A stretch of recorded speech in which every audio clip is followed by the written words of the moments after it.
Face aux défis pressants de notre pays, la République démocratique du Congo, que ce soit du côté de l'opposition, majorité, société civile, nous sommes tous interpellés en tant que citoyens. Ces épreuves s'imposent dans un contexte inédit avec de menaces internes qu'externes. La collision de certains compatriotes avec le régime rwandais de Paul Kagame, les poussant à prendre les armes contre la République, représente une menace supplémentaire.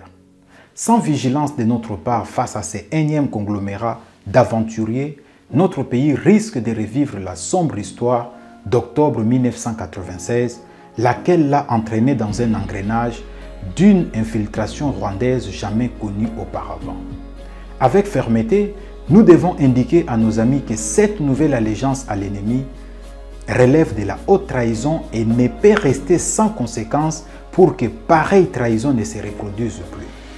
Un petit message à mes compatriotes, surtout à ceux de ma génération. Chers amis, la rébellion armée laisse des cicatrices profondes. Elle divise, détruit des vies humaines et entrave les progrès. Choisir la paix, c'est bâtir un avenir solide, tandis que la rébellion engendre les chaos, la désolation et la souffrance.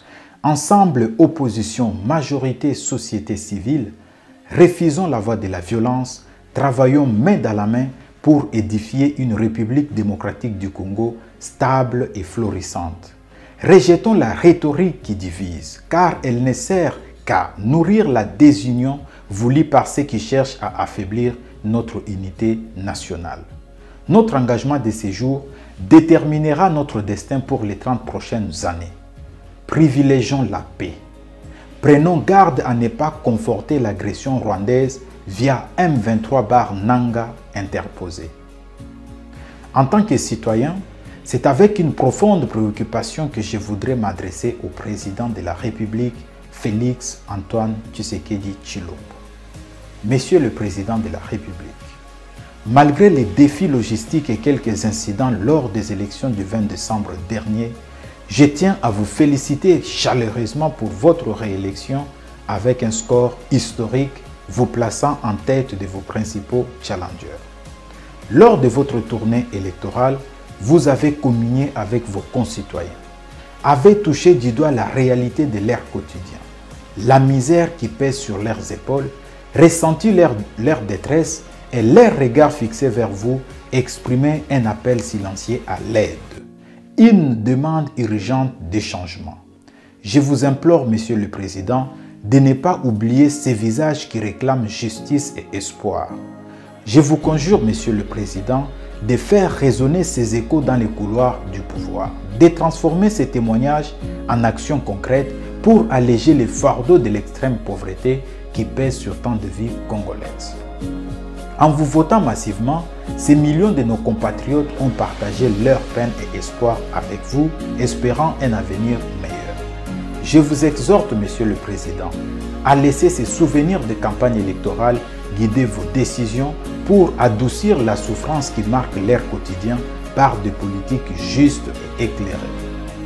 Monsieur le Président de la République, en cette période cruciale de votre deuxième mandat, où notre pays fait face aux ennemis non seulement de l'extérieur, mais aussi de l'intérieur, je souhaite soumettre humblement l'idée de réduire sensiblement les trains de vie des institutions gouvernementales, voire d'en supprimer d'autres, afin d'allouer ces économies aux efforts militaires pour garantir la sécurité de nos compatriotes en proie aux forces négatives et répondre à leurs besoins dans les domaines de l'éducation, de la santé, du développement communautaire ainsi que de la réduction de la pauvreté. Monsieur le Président de la République, les millions de Congolais nourrissent l'espoir de voir émerger des institutions solides et responsables. Ils questionnent la pertinence de certaines institutions et services de l'État tels que le Sénat, dont le mode de désignation de ses animateurs est entaché de corruption. De même, les questionnements persistent concernant le Conseil national de suivi de l'accord politique du 31 décembre 2016 pour ne mentionner que ces derniers.